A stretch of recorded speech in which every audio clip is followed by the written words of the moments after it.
Sajak nukilan Usman Awang, Jiwa Hamba.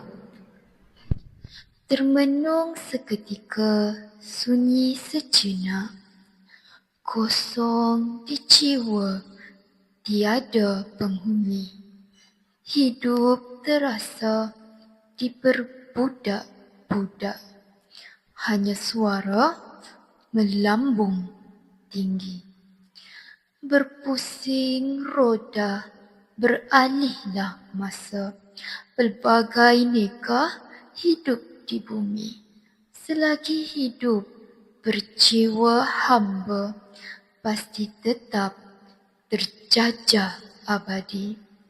Kalau hidup ingin merdeka, tidak tercapai hanya berkata, kemuka maju sekata, maju kita, melemparkan jauh jiwa hamba. Ingatkan kembali kata sakti, dari bahang kesedaran berapi, di atas robohan kota Melaka, kita dirikan jiwa merdeka.